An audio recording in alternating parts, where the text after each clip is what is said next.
ये कहानी है जमाल वॉकर की, जो मिडीवल वर्ल्ड नाम के थीम पार्क में काम करता है। लेकिन अब यहाँ पर काम करने वाले सभी लोगों की नौकरी खतरे में है, क्योंकि पिछले कई वक्त से इनका पार्क अच्छे से नहीं चल रहा। और सबसे बड़ी प्रॉब्लम ये होती है कि जल्दी यहाँ पर एक और थीम पार्क खुलने वाला है, जिसका नाम कैसल वर्ल्ड है, जिसका काम भी चल रहा है। और अगर कैसल वर्ल्ड खुल गया तो इनका काम पूरी तरह से बंद हो जाएगा। थीम पार्क की जो ओनर होती है, वो चाहती है कि इन्हें यहाँ थीम पार्क में कुछ ऐसा करना चाहिए ताकि ज्यादा से ज्यादा लोग यहाँ पर आए। लेकिन फिलहाल इनके पास कोई भी आइडिया नहीं है। अब जमाल को यहाँ के मोट को साफ करने का काम दिया जाता है, और जब वो मोट साफ कर रहा होता है तभी वो पानी में एक चमकदार गले का लॉकेट देखता है, जो देखने में बहुत महंगा लग रहा होता है। जमाल उसे निकालने की कोशिश करता है, और इसी कोशिश में वो उस मोट के अंदर गिर जाता है। और जब वो उस मोट से बाहर आता है तो वो देखता है कि वो किसी और ही जगह पहुंच गया है। दरअसल ये एक झील होती है। उसे लगता है कि गलती से वो कैसल वर्ल्ड, जो कि नया पार्क बन रहा है, वहां पहुंच गया है। अब जब वो पानी से बाहर निकलता है तो उसके सामने एक शराबी आता है जिसने पुराने जमाने के कपड़े पहने होते हैं। जमाल को लगता है कि कैसल वर्ल्ड ने नया थीम बनाया है जिसमें सब के सब पुराने जमाने के कपड़े पहनेंगे। वो यहाँ से आगे निकल जाता है जहाँ पर बहुत बड़ा कैसल होता है। उस कैसल के मेन गेट पर दो गार्ड्स भी होते हैं जो जमाल को रोक लेते हैं और पूछते हैं कि तुम कहाँ से आए हो। जमाल बताता है कि मैं नॉर्मंडी से आया हूँ। दरअसल यहाँ पर एक फ्रेंच मिनिस्टर आने वाला था, इसलिए गार्ड्स को लगता है कि जमाल वही मिनिस्टर है और वो उसे कैसल के अंदर आने की इजाजत दे देते हैं। यहाँ जमाल देखता है कि सबने आज से कई 100 साल पुराने कपड़े पहने हैं। जो बाजार होते हैं वो भी आज से कई 100 साल पुराने हैं। जमाल कैसल वर्ल्ड वालों से बहुत ज्यादा इम्प्रेस हो जाता है, और तभी उसकी नजर एक लड़की पर पड़ती है जिसका नाम विक्टोरिया है। वो विक्टोरिया के पास जाता है, और जब वो विक्टोरिया से बात कर रहा होता है तभी यहाँ पर एक आदमी आ जाता है जो सब लड़कियों को छेड़ रहा होता है। दरअसल ये सेनापति है, और वो विक्टोरिया के पास भी आता है। पर जमाल को उसकी ये हरकतें अच्छी नहीं लगती। जमाल कहता है कि अगर तुमने अपनी हरकतों को नहीं सुधारा, इसका खामियाजा तुम्हें भुगतना होगा। वो अपनी तलवार निकालकर उसकी गर्दन पर रख लेता है। जमाल को पता है कि ये नकली तलवार है, इसीलिए उसकी तलवार से नहीं डरता। और ये देखकर वहाँ पर जितने भी लोग होते हैं वो सब के सब उससे बहुत इम्प्रेस हो जाते हैं। और इसके बाद जमाल को किले के अंदर ले जाया जाता है। दरअसल उसकी बहादुरी देखकर उसे अब राजा के पास लाया जाता है, जहाँ पर राजा के साथ उनकी बेटी यानी कि राजकुमारी भी होती है। राजा उसे देखकर बहुत इम्प्रेस होते हैं। दरअसल राजा ने अपनी बेटी की शादी नॉर्मंडी के राजकुमार से तय की है, इसीलिए राजा को लगता है कि जमाल नॉर्मंडी के राजकुमार का आदमी है। वो उसे पूछते हैं कि राजकुमार कब तक आएंगे। जमाल ऐसी कोई तारीख बता देता है, जिसके बाद वो बाहर जाता है जहाँ पर आज एक गुनहगार को सजा देनी होती है। सबके सब लोग बहुत ज्यादा परेशान और सदमे में होते हैं, पर जमाल यहाँ पर बहुत एंजॉय कर रहा है क्योंकि उसे पता है ये कैसल वर्ल्ड का थीम पार्क है जहाँ पर सबके सब पुराने जमाने का होने का प्रिटेंड कर रहे हैं। और अब वो खुश होता है। सब लोग उसे देखकर हैरान होते हैं, और तभी उस गुनहगार को मार दिया जाता है। और जब जमाल उसका सर उठाता है तो उसे समझ में आ जाता है कि ये कोई थीम पार्क नहीं है, बल्कि सच में उस आदमी को मार दिया गया है। जिसके बाद वो बेहोश हो जाता है। जब उसे होश आता है तो उसके सामने विक्टोरिया होती है। विक्टोरिया दरअसल उसे अपने साथ इसलिए लाई होती है क्योंकि उसके गले में जो लॉकेट था जो उसे मोट के अंदर से मिला था, वैसे लॉकेट विक्टोरिया के पास भी है। विक्टोरिया जमाल को बताती है कि तुम भी उसी ग्रुप से हो जिस ग्रुप से मैं हूँ। हम राजा के खिलाफ है। हम उसे उसकी गद्दी से हटाना चाहते हैं क्योंकि वो एक क्रूर राजा है। उसने हमारी रानी को धोखा दिया और उनकी राजगद्दी को हथिया लिया। एक बार फिर से हम अपनी रानी को राजगद्दी पर बिठाना चाहते हैं। जमाल को कुछ भी समझ नहीं आता कि ये क्या हो रहा है, और अब वो विक्टोरिया से साल और जगह पूछता है। वो कहती है कि ये इंग्लैंड है और ये सन है 1328, जो सुनकर जमाल पूरी तरह से हैरान हो जाता है क्योंकि वो अमेरिका से है। अमेरिका की नॉर्मंडी में उसका थीम पार्क है, लेकिन अब वो टाइम ट्रेवल करके सन 1328 इंग्लैंड में पहुंच चुका है। जमाल एक बार फिर से इस लॉकेट की मदद से टाइम ट्रेवल करके अपने देश, अपनी जगह, अपने टाइम में जाना चाहता है, लेकिन उसे नहीं पता कि वो वापस कैसे जाएगा। रात को कैसल में होने वाली पार्टी में राजा उसे बुलाते हैं, जहाँ पहुंचने के बाद जमाल बहुत ही अजीब डांस करता है। दरअसल वो 21st सेंचुरी का डांस कर रहा होता है और ये 14th सेंचुरी है।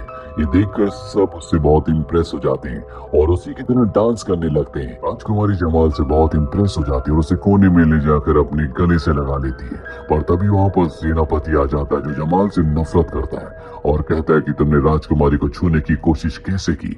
वो अपना खंजर निकाल लेता है। जमाल उससे बचने के लिए स्टैंड ले शेर की रस्सी से वहां से भागने लगता है, लेकिन गलती से वो राजा के ऊपर गिर जाता है। और ये जमाल की खुशकिस्मती होती है क्योंकि ठीक उसी वक्त दो लोग राजा को मारने वाले थे और इस तरह से गलती से वो राजा की जान बचा लेता है। राजा जमाल से बहुत ज्यादा इम्प्रेस हो चुका है, इसीलिए सबसे पहले वो अपने सेनापति को उसकी पोस्ट से हटा देता है क्योंकि उसने सुरक्षा में सावधानी नहीं बरती। और अब वो अपना नया सेनापति जमाल को बना देता है। जमाल सेनापति तो बन गया, लेकिन उसे नहीं पता कि सेनापति करता क्या है, इसीलिए वो अपनी सेना को उल्टी सीधी तरकीबें बताता है जो किसी के भी समझ नहीं आती। वो कहता है कि किले के बाहर एक बहुत बड़ा मुंह का आकार बना दो जिससे दुश्मन डर जाएंगे और किले के अंदर आएंगे नहीं।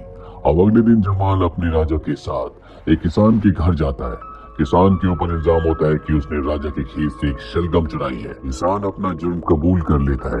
राजा कहता है कि इसने मेरे खेत से शलगम चुराई है, इसीलिए इसका सर धड़ से अलग कर दिया जाएगा और अब ये जिम्मेदारी और किसी की नहीं बल्कि सेनापति जमाल की है। राजा के वहां से जाने के बाद जमाल उस किसान को कुछ पैसे देता है और कहता है कि तुम इस राज्य को छोड़कर चले जाओ, नहीं तो राजा तुम्हें शलगम चुराने के इल्जाम में सजाए मौत दे देगा।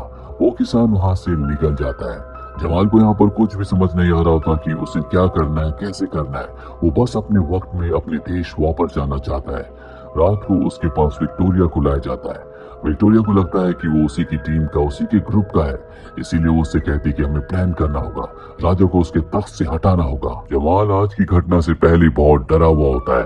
वो विक्टोरिया से कहता है कि किसान ने उसकी शलगम चुराई थी, उसने उसे मौत की सजा दी और अगर मैंने उसे मारने की, तख्त से हटाने की प्लानिंग की तो सोचो मुझे क्या सजा देगा।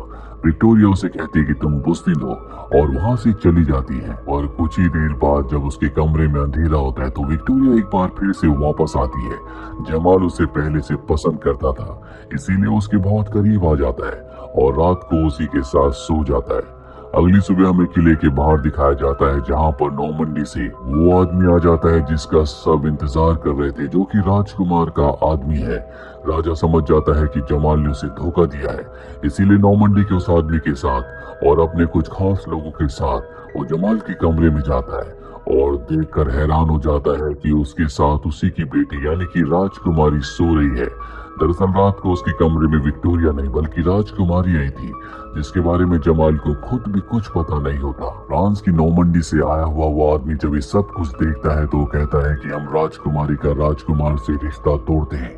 राजा को अब जमाल पर बहुत गुस्सा आ जाता है, जिसके बाद जमाल को उन्हीं दो कैदियों के साथ बंद कर दिया जाता है जो राजा को मारना चाहते थे और जमाल की वजह से राजा की जान बच गई थी। अगली सुबह इन सब को सजाए मौत देनी है और जब जमाल की बारी आती है तो जमाल कहता है कि मैं भविष्य से आया हूँ, अगर किसी ने मुझे कुछ किया तो मैं यहाँ पर तबाही ले आऊंगा क्योंकि मैं एक जादूगर हूँ। वो अपनी जेब से लाइटर भी निकाल कर सबको जलाकर दिखाना चाहता है क्योंकि लाइटर इस दुनिया में इस वक्त में नहीं होता और अगर उसने लाइटर जला दिया तो सब उससे डर जाएंगे। पर उसकी किस्मत अच्छी नहीं होती, उसका लाइटर चलता ही नहीं है और अब उसका सर कलम होने वाला होता है कि तभी जो सर कलम करने वाला वहां पर गार्ड होता है, उसके गले में सेब अटक जाता है और सबको लगता है कि जमाल एक असली जादूगर है, उसने अपने जादू से ऐसा किया है। सब लोग उससे डरने लगते हैं और तभी जलते हुए तीर आसमान से बरसने लगते हैं। दरअसल बाहर वो लोग होते हैं जिनके लोगों को यहाँ पर सजाए मौत दी जा रही होती है, जो लोग बंदी होते हैं।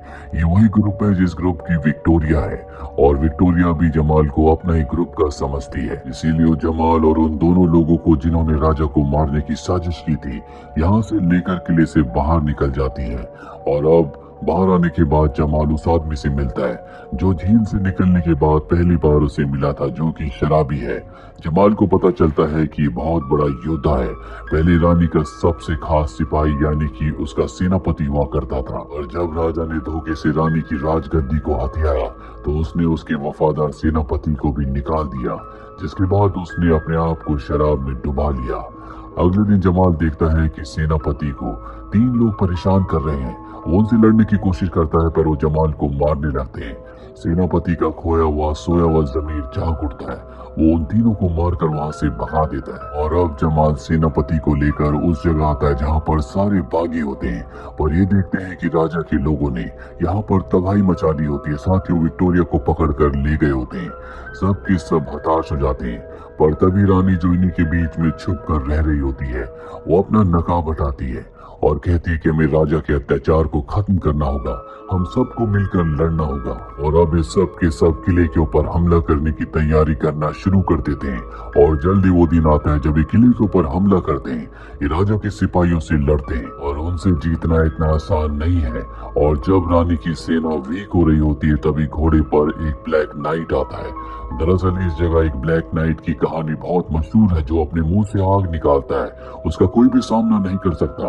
और ब्लैक नाइट को देखने के बाद जो अपने मुंह से आग की शोले भी निकाल रहा होता है, सबके सब लोग उससे डरने लगते हैं। राजा के सिपाही पीछे हटने लगते हैं, पर तभी गलती से ब्लैक नाइट एक लकड़ी से टकरा कर नीचे गिर जाता है और उसका हेलमेट भी उतर जाता है। और यह कोई ब्लैक नाइट नहीं बल्कि एक जमाल होता है। दरअसल जमाल ने भी उस ब्लैक नाइट की कहानी सुनी थी जिसके सामने कभी कोई नहीं टिक पाता, इसीलिए उस भेष में आ गया था। और अब सबको पता चल चुका है कि ये जमाल है। वहीं किले के ऊपर हमें राजा को दिखाया जाता है जो अपने पुराने सेनापति के साथ होता है।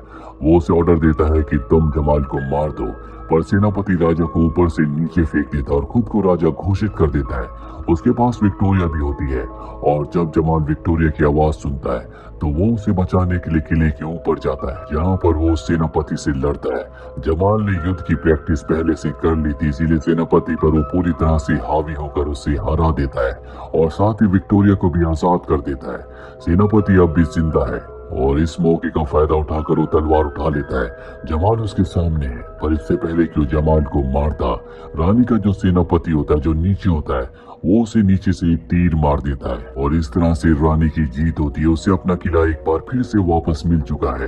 जमाल सबके लिए अब यहाँ पर हीरो बन चुका है, पर वो समझ चुका है कि उसका काम यहाँ पर खत्म हो गया, इसीलिए विक्टोरिया को अलविदा कहता है।